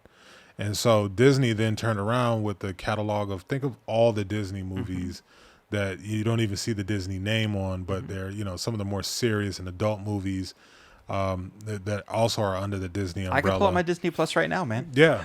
So, and then all the Marvel movies, they own Marvel, which took over, the box office. And, excuse me. And I'm allergic to work too. But they took over the box office, and that's all owned by Disney. You're talking merchandising, you're talking video games, you're talking all the Disney shows and the kids going to be artists and actors and movies and toys and all, they have a huge, it's not just film with Disney. And so, but they wanted more of the market, so they got Fox, and that gave them the power. They're the biggest dogs in Hollywood now. And so what they did was go, now is a good time to launch Disney Plus.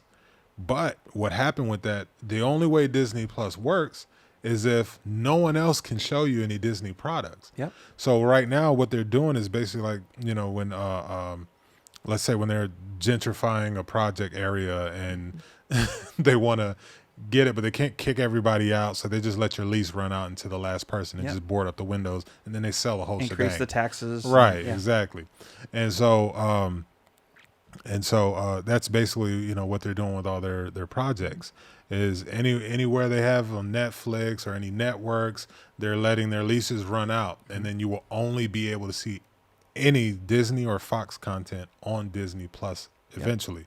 So what happened with that was Netflix said, oh crap, we need to be able to stand on our own feet without anybody else's product. And they said, well, okay, well, if Disney is doing that, and that also means any project, anything you see on Disney Plus will only be owned and created by Disney. You will not see NBC shows on there like you've been seeing in mixtures.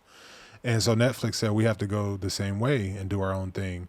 And so Netflix is also moving to, that's why they've been, doing big, major multi-million-dollar deals with Shonda Rhimes and other huge showrunners, snatching them up from ABC, NBC, and all that good stuff to make all their own content. They got the Obamas, they got, some of everybody. And they're also moving to the place where everything you see on Netflix will only be a Netflix original. Yeah. You will no longer see, projects that were not made by Netflix or commissioned by Netflix. So they own all the licensing and it can't be taken away. Right. And it will only air on Netflix. You want to see a Netflix original, it will only be able to be seen on Netflix. Well, what did that trigger? Well, then all the other guys are looking around going, oh, crap. So then Paramount, is it Paramount? I think it's either Paramount or Warner. And they're like, well, we got to do our streaming network. And so, what that's triggering is because people are signing up for cable less and less and less. And so the cable companies are like, shaking in their boots right now because they know it. They see the writing on the wall. It's dying. You're seeing major networks like Stars. I don't know if they've done it yet, but I think they've gotten to that point. They've got it online. No, I know. They came out with their app and then they cut off their cable side. So you will only be able to see it, stream it through their app. BET's made the move with BET Plus. Is it called BET Plus? I don't know.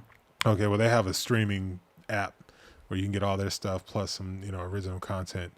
And then you have NBC's. I just know it's a great time to be a content creator. Yeah, it's a phenomenal time because the demand. So basically, what I'm saying is all the major companies are all starting their own streaming service, and you will only be able to see their content on their streaming service. There will be no more mixing and mingling. That's dying off, which also means cable's dying off. And so right now you have behind the scenes, you have a lot of networks who are shaking in their boots because they don't know what they're going to do. And you have like HBO. HBO was ahead of the game. HBO was actually before Netflix with the streaming. Yep. But they kind of dropped the ball because they were arrogant. They were like, we're HBO. We don't have to do all this extra stuff. That's just an extra side thing we offer our customers. But they were before Netflix was big. Yeah.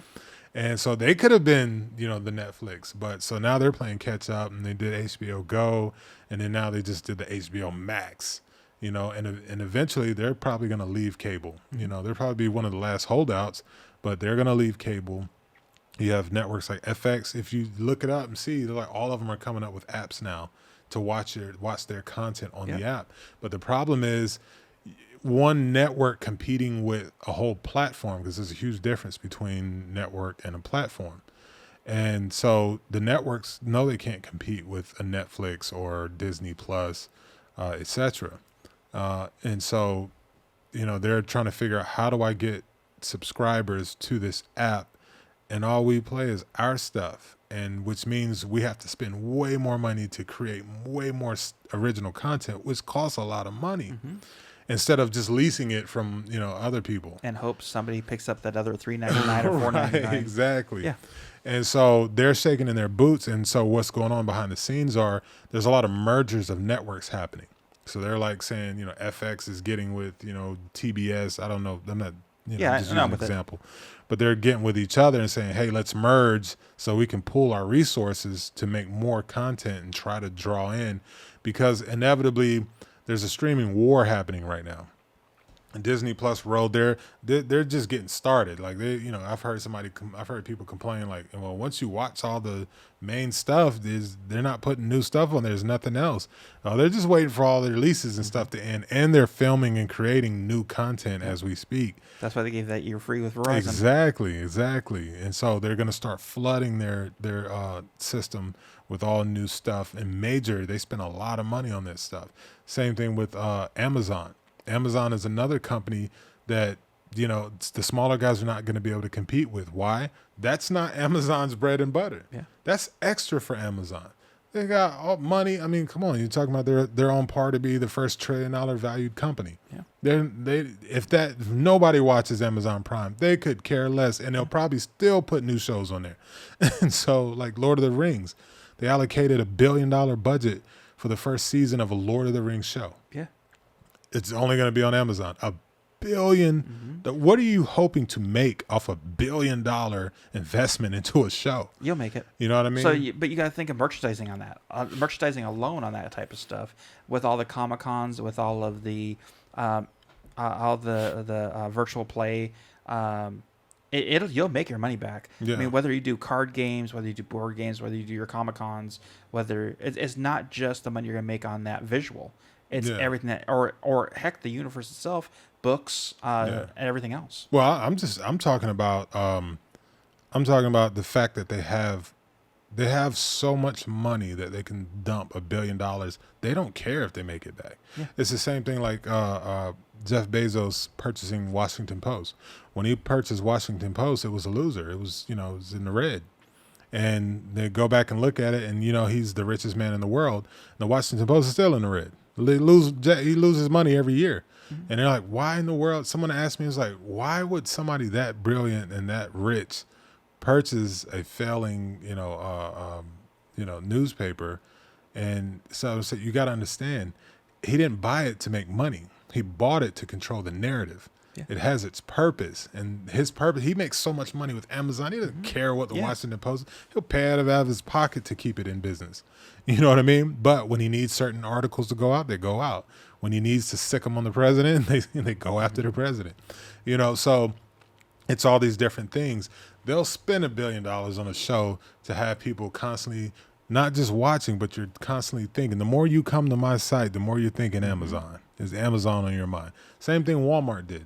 Walmart, they laughed at them in the beginning when they went to the Super Walmarts. Everyone's like, this is kind of goofy. I don't know if you remember Walmarts before they had groceries. They're like, get groceries at Walmart. Yeah. Now it's like, one-stop shop. Right. Now it's a one-stop shop. It's an ecosystem. So Walmart knew, all right, some people are going to come for clothes. Some people are only going to come for groceries. But if we put it all together, you might come for one thing, but you're leaving with more than what you came for. You know what I mean? And Amazon's running that same racket. It's like they could care less, and they spend so much money. If you see what they spend on some of their shows and acquiring movies, Sundance, they had to tell Amazon to chill out. Because Amazon went and tried to buy up everything. Yeah. They were all the spaces they wanted to buy, and they had to tell them, no, Amazon, you cannot, if you buy up all the spaces, then who else is going to get a chance? They had to literally tell them, like, dude, you can't spend that much money, because you had HBO and others complaining like, hey, we can't afford to come, and really a film that's worth $5 million, Amazon's offering 20. And we all know that's like, it's overkill. But Amazon doesn't care about that. Amazon just wants to own the market. Well, it's also the bigger picture. It's like when Walmart came into the community. Sooner or later, when everybody else goes out of business, they can increase their price or give people less for the movies, because now they can control the environment. Exactly. Yeah. And so they're making their ecosystem grow, because their real money comes from shuffling products. Yeah, they're playing the long game. Exactly. They're playing the long game. And why wouldn't you? You're already king. Mm-hmm. You're already on top. So why wouldn't you play the long game? So networks are dying. There's going to be way less networks. It's going to be a lot of streaming services. And if you're a filmmaker, it's a great time for you, because they're throwing money around left and right, and they're having to outbid each other. Yeah. So back, before all of this, you'd have to go pander to them. Can you please give me a good deal? Now it's like your okay project, you have 10 different mega companies willing to spend whatever to get it. So now when you used to have to go beg Netflix or HBO, now Disney's over there like, well, keep us in mind. Peacock is over here, keep us in mind. It's like, well, okay, who's going to spend the most? Yeah. Forget them. Just give it to us. We'll pay you. We'll overpay you for it. Yeah. And so if you're a filmmaker right now, I'm not saying make crap, but I'm saying those ideas you had that you might thought were a little kooky or it may not work or whatnot, they need so much content now because they're getting rid of all the content that is not theirs. Yep. And every company will tell you what their minimum deliverables are. Yeah. They'll tell you what cameras they approve and what not and their standards. Yeah. The only thing stopping you is you. Yeah. Yeah. The hardest part of making a film is the budget. Yeah. You know what I mean? And then I used to hear people say that, and I'm like, was all these moving parts? The film was like, once you get the budget, everything else is easy. Yeah. In comparison. Now I know what they were saying, what they meant, because that is the hardest part. Because all the other stuff, if you're experienced and you know what you're doing, then you know how all the other stuff's supposed to flow. And all right. But that's why you get into starving artists, because they'll get so attached to a single project and put everything they have into that one project that they never look at the business side of it. And if you understand the business side, you understand you're still going to love the project you're working on, but it's more than just that one project, because now you're also going to do the next one, and they're all going to build up into this great thing. Yeah, and I'm glad you brought that up, because one thing, because we don't operate that way. When we talk to investors and whatnot, it's like we don't have passion projects. They're like, what do you mean? It means we come up with ideas, but we do it within the purview of the business, the business of it. We're not in the business of making something and then hoping it goes somewhere, which you see that happen a lot. So when, it always annoys me when you hear people that don't really know the business and they just heard what Fred and Debbie and whoever else said this or that about the film business or investing in film. They're like, I hear it's so risky. No, it's risky when you're dealing with people who don't know what they're doing or people who are hoping. We don't hope for anything. We work backwards. We deal with distributors. What are you looking for now? Yeah. What kind of projects are you guys interested in now? Okay, well, we got our, these kind of projects, etc. Then we go and talk with our investors and we put things together. So we damn near have the movie sold before we even shoot it. Yeah. You know what I mean? And so because we're not just, you don't jump out there all willy-nilly. I'm not saying you can't have passion projects. Just do that later. Yeah. Handle the business of it and do it right. Work it from both ends so that you know where it's going when you do it, and you know how much you really need. Because sometimes you might not even that one flea ran, that right? gnat, man. That's why I got fly swatters on Sweat. I've been chasing this damn thing for 2 days. I had Candace and I had her buy some bombs. So I think tonight after we leave, I'm gonna be dropping bombs in this joint. But yeah, so that's the thing. It's the passion products are great, but you've got to wait for the real money to come in, and if you treat film as an artist, and it's great, but you're never gonna be it. You got to get to the business side of it. Yeah, being an artist won't feed you. Yeah, being an artist will make you cool or make people say how great your artistry is or how talented you are, but it won't feed your family. Yeah, or your team. Knowing the business of it, the science part of it. You have to be. I'm fortunate that I've always been kind of a hybrid, and I guess that comes from my father being a high-ranking military officer who was very matter-of-fact and about his business, and my mother who was very business-oriented but also very much an artist, and really encouraged that side of me. And so I have that artist side, but then I also have that business side. Where it's like, no, okay, I understand that part. But I'm also very involved in the business. Sometimes people, they get annoyed with me in meetings and things like that because they expect me to just sit, and especially when I'm dealing with contracts for projects and things, and I say, I don't like that. Speaking of the USA show, when I was doing that and my agent came back to me and they're like, oh my God, this is what they're offering you. And I was like, okay, tell them I want more. Yeah. And they were like, what? Like, this is really good. And I'm like, yeah, I know it's really good, but tell them I want more. Like, you sure? I was like, yes. Tell them I want more. And I want this, this, and this. It was reasonable things. I wasn't asking for, a bag of all blue M&Ms or something in my trailer. Sure. But just things like, the level of hotel I wanted and, stuff like that. And so they went back, told them. They came back and was like, okay, they went up a little bit to this. And they're like, it's really good. I think you should take it.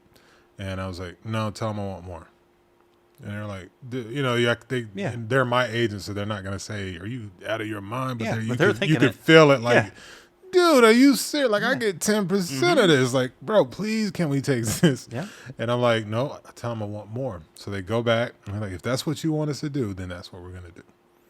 And they go back, and they come hit me back later on that day, and they're like, oh, my God, you're not going to believe this. And I'm like, what? They gave you the max. They said they don't have time to negotiate and all that stuff. And all the other things you asked for, they gave it no problem. And they gave you the maximum. They said, this is the maximum that the network will allow us to pay him. Yeah. And I said, I'll take it. And I was like, I would have taken less. But I was like, but the thing you had to understand, guys, is I knew my value at this time. And so I'm literally coming out of theaters playing this character that they saw and want me to come play that character. I know my value.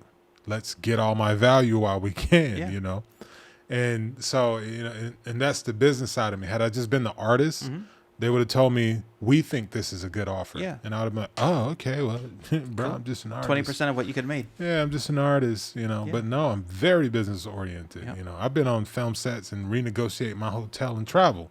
And the producer's looking at me like, who is this dude? You know what I mean? Like, okay, shouldn't your agent be doing that? I feel the same way. But since they didn't, let's go ahead and get this worked out. Yep. So you got to know those contracts. You got to know your business and whatnot. But what did we originally start off talking about? So, you know what? This whole thing was supposed to be about racism. And it's supposed to be about everything that's happening in the world today. Mm-hmm. But you know what? Sometimes things just happen. And apparently we needed a film class. Yeah. But that's great because I'm a film geek. I may not look like it. Yeah. And that's the problem when you get film geeks in a room together. It's like they speak your language, so you end up just talking and talking and talking. But that's great because right now there's so many people who want to make their own films and they don't know how to get it out there and they need this type of information. So maybe somebody's going to do something on about the political stuff or someone's going to do something about social change and they want to get their film out there. Well, this might be the episode for them. And they so be it. God works in mysterious ways. Who am I to say what's right or wrong? Yeah, well, we can. Here's a little tidbit I got that I can tie into what's going on now with racial relations and film. Oh, you don't need to, dude. You're great, but if you want to, you can. No, yeah. This is still going along the film line. So recently, because of all the protests, because of all the incessant amount of videos of showing, I mean, we've all seen police brutality, and we try to hold out hope and say, the it's a few bad apples. It's what we try to, see. I can't even say it myself, but I know some good police officers, but I've had way more bad interactions with police officers from childhood up until even now, and you do wonder, like, when does this stop? Yeah. And so, but aside from that, with all of this being out there, and people need to know how powerful they are, because especially black people, they tend to think that their efforts mean nothing or that, the protests don't ever really go anywhere. But there's things that happen behind the scenes that they're not privy to. At least the mass, number of people are not privy to hear this, to see how they are affecting change. And so, and I won't bring up the networks, but just literally had a call yesterday about, like a frantic, what do you guys have along this line? We are, several networks are pulling like all their cop shows. Yeah. Scripted and non-scripted. Yeah, cops after 31 years just went away. Yeah, they're killing off all cop shows, right? Because they don't want to be in that bag right now with all that's going on. And the more videos, it's like you see the old videos, but then with the protests, you're seeing new videos of cops abusing protesters, doing like the 75-year-old man that they got pushed over, busts his head and bleeding. The NYPD is ramming their SUV into a crowd of people. Cops in Minneapolis slashing people's tires. Yeah, exactly. Just saw that yesterday. Yep. Yeah, all these different nefarious things, and you keep hearing the guys on this side, oh, it's a few bad apples. And it's like, well, that's some nationwide apples you got going on there. And I grew up on a farm. One bad apple will destroy the bucket.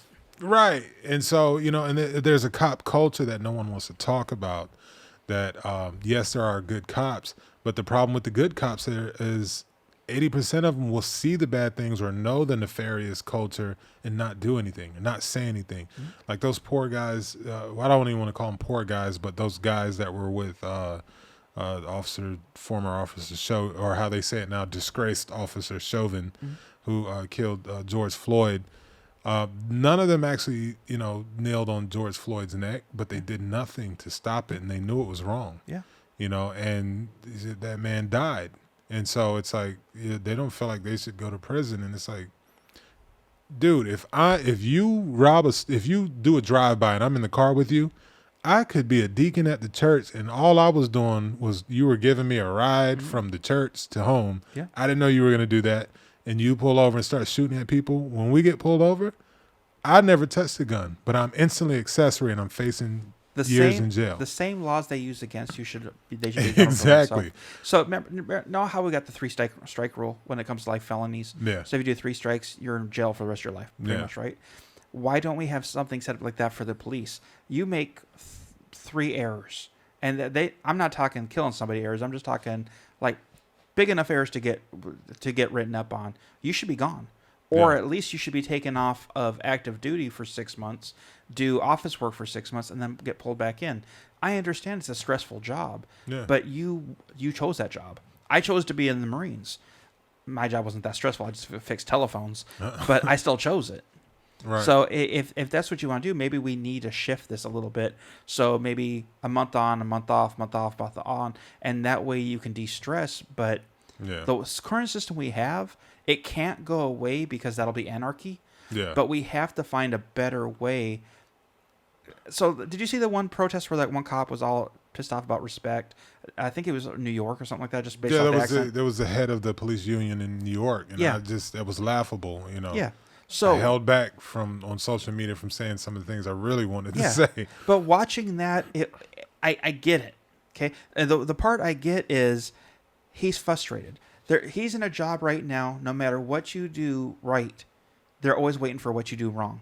Right. But unfortunately, in the era that they help make, that's how the people that we're supposed to be protecting feel. Yeah, I was just about to say that. I was like, well, the problem is that we feel the same way, but you know what the difference is? We don't have a gun and a badge sanctioning how we treat you is okay. Yeah. You know what I mean? They have a power that we don't, but we have the same problem. Exactly. And the whole thing was based off power. Yeah. It's like, you should respect our authority. No, we shouldn't respect your authority. We appreciate what you're trying to do, but you're exploiting your so-called power for what? I don't know. Yeah. But we need to get past that because it sounded like a power trip. Yeah. Unless I'm wrong. Too many things overlooked. Too many things, especially when it comes to the black community. Yeah. And I get it. When you're talking about you pull over a white kid in a Mercedes Benz in a nice neighborhood, let's use Landfall. He just pulls out a Landfall in a 2019 BMW. Mm-hmm. He's 18 years old, flips you the bird, and you're a cop. Yeah. Now it's gonna piss you off, right? But when you pull him over, the thing you're thinking about in your mind is who's his father, who's his uncle, who's he related to? Is he related to anybody, a police commissioner? You don't know, but you feel like it's way more possible with him. So he gets a whole different treatment, or he reminds you of your son. Mm-hmm. You talk to him like, how you look, son, I know you're rambunctious and you're going through that rebellious stage, but let me educate you and like give you some wisdom. I'm gonna let you slide. And now you see same thing, a black kid, 19 with dreads, pulling out, in a BMW. Instantly, he's that can't be his car. Yeah. That can't be his car. Let me pull him over. Let me say he's got a light out or something. Yeah. And then it's like, whose car are you in? Yeah. You know how many times I drive nice vehicles? Yeah. But I earn them. Sure. You know what I mean? And you know how many times I've been pulled over and the officer, first thing out of his mouth, I'll never forget here in Wilmington, I had an officer pull me over. I was I used to have a Tahoe. Okay. Very nice Tahoe, and I had the business. So in one of my businesses, we had a finance company. So I would always wear suits every day. Mm-hmm. And I was in a suit in my vehicle.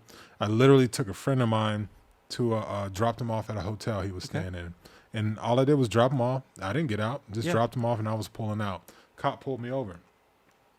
And it's still in the parking lot. And I'm like, he hit his lights. And I'm like, what's going on? Like, I wasn't even on the road. So, Yeah. you know, and he doesn't come up and say, you know, I pulled you over because of such and such. He walks up, he looks in the car, looks around, and he says, what are you doing over here? I mean, you're not my daddy. You know what I mean? Like, what do you mean? And I know the bars, so I knew he was a rookie. Yeah. And he was younger than me. Yeah. And he knew he thought he had the power. Sure. But, you know, me, I don't have any warrants. I'm not a criminal, and I know my rights. And I have friends in high places, so I can talk a little different to them than, you know, some people can. And then I'm like, dude, who are you talking to? And he's like, I'm not your kid. And I said, and I'm not your kid, so why are you talking to me like I'm your kid? Yeah. Well, I don't have to tell you what I'm doing. And he's like, well, you know, this area is this and this and this hotel. There's these things that we've been hearing going on. So, I saw you come in. It didn't look right. What do you mean it didn't look right? I'm in a full-on suit, in a nice vehicle, no rims on it, no nothing, clean cut, in a suit worth more than your weekly paycheck. Yeah. So what about me didn't look right? Well, and I'm giving him a hard time, but I'm telling him facts, truthful stuff. Sure. He didn't expect me to respond to him that way. And, I'm sitting here and he's like, nice car. He said, whose is it? It's these assumptions. Like, he didn't say, is it yours? Sure. Or, hey, I like this car. How long have you had it? Yeah. No. His instant assumption was, whose car is this? Yeah. It was a black man in a suit. But I couldn't be a black businessman in his mind. So you know what his next question was? Are you a driver? Oh. Now, I don't know what any of this has to do with me being pulled over. Okay. Right? Sure. He's at that Maybe point. he was secretly a celebrity and was looking for a new chauffeur. Maybe that's what it was. He's like, it's I like get a Steven chauffeur. Seagal parading around I as a police officer. I get a chauffeur and a security guard all in one shot. Yeah. And these are just one of many incidences throughout my life. I remember being a kid, man, in Arizona. No shade to Arizona, but Arizona has some of the most racist cops I've ever seen. And they're actually kind of known for it. Sheriff Arpaio, Trump pardoned him because he's such an ass that he was, held in contempt in court for telling the judge to her face, like, I'm not going to obey the law. Yeah. I'm going to do what I want to do. And the judge was like, dude, I'm going to hold you in contempt if you don't stop. And he was like, well, I ain't stopping. And he's known for being, a racist hard ass. Yeah. And, but, being a kid, and cops coming up to you in your area, we were in poor areas and stuff, and they come up to you. They don't come up to you like, hey kid, how you doing today? How's your mind? You good? You safe? Yeah. And stuff like that. And make you feel like this dude has my best interest, at heart. No, it's like, where you going? You got drugs on you? You're a kid. Yeah. And you're just like, and this dude is bigger than you. He's got the uniform, a gun on his hip. It's intimidating. You know what I mean? I see my uncle beat up by 4 cops because he didn't want to do what they wanted him to do, and try to intimidate my mother in different cases, and just you deal with this. And that's the thing that America doesn't understand is we grow up, we're born into war and we grow up in war, so to speak, where our counterparts are just living. Yeah. And they're like, I don't get it. I don't understand. Why don't you guys just comply? And it's like, well, now you've been seeing videos. Now that body cams are being worn more, you're seeing, okay, you lay down, you get shot. You stand up, you get shot. Put your hands up, you get shot. Let's take this back to Kenya. Yeah. So the first night that Chasen was treated because he was no longer the majority, he was now the minority. Did he have any talks with you that night about how it felt? Not really. Because Chasen, I think the majority of Chasen's friends are black. Well, yeah, they are. I know his pseudo mama. Yeah, Latoya. He's not. That being in that area, being surrounded by black people doesn't. No. Bring up any it's fear not as far or as being any of that. But how did it feel for him to be the minority? Again. He's so used to being around black people that for him, he was right at home, Okay. So we made jokes about it and stuff. He was like, I don't know about everybody else, but I'm right at home, Yeah. And, but just the thing that is different is being around so many, especially like Nairobi. Like I said, it's like New York, except less cars and less public transportation. So you have way more people out walking the streets, and it's all black. You know what I mean? Every now and again, you'll see a white guy or two white guys in a car, or an Asian walking down the street, but it's rare. Yeah. And so, to be walking in the midst of that, he was more so. I don't want to say impressed, but just like just wowed. You know what I mean? Mind blown. Yeah. Like happy to see it. And he's like, so this is what it looks like when black people just walk around freely and not worrying about being anything other than just a human being. Where people can succeed and grow. Right. And you can look on everything and see yourself. Yeah. In America, you don't have it like that. I'll take you down the street right now. 90% of the billboards you're going to see are going to be people that don't look like us. Yeah. Or me, No, I get it. And so, but when you grow up where you're seeing you everywhere, of course you feel, like this is my area. This is my people, this. And so I get it, how white people grow up in this kind of pseudo world where it's like, it's almost inbred into you to feel like, we are the superior because everything is you. All the TV shows, all the movies for years and eons, all the billboards, the magazines, the ads, everything. You go and your boss is you, your teacher is you. Okay, I'm going to disagree with you a little bit on this. Mm-hmm. Okay, so I don't think it was a superior point of view. I just think that was our normal. So it wasn't that. No, I don't mean like a supremacy type thinking. I'm talking subconscious. Yes, well, subconsciously, it's like this is our norm. This is what I'm used to. This is the marketing. This is this. Yeah. This is that. I never gave it a second thought. Well, exactly. I'm talking about those people like the. Why don't you go back to your country or go back to your land? No, my dad's a racist. Or this is our country. Yeah. And it's like, where does that mentality come from? Well, when everything is you, sure. Like you go home, it's all your furniture, all your things you like, all your paintings and this and that. So somebody come in and be like, yeah, you need to treat me as if, I pay rent here too. Yeah. And you're like, this is my stuff. Yeah, that's why I've been divorced twice, I run this house. Yeah. I'm not good at that. Right. And you have two biracial children. So I do. You have, and then you mix and mingle with everybody. Yeah. So you have, insight, yeah. Into these different things. So you're a person who's able to go, I know that's not right. I take the time to listen. Yeah. I take the time to sit back and examine. I take the time to know that when I first see something, I'm not seeing the full picture. Mm-hmm. What happens if I take 2 steps over to the left, look around there, and let me take 2 steps to the right over there, and I guarantee it's going to be different.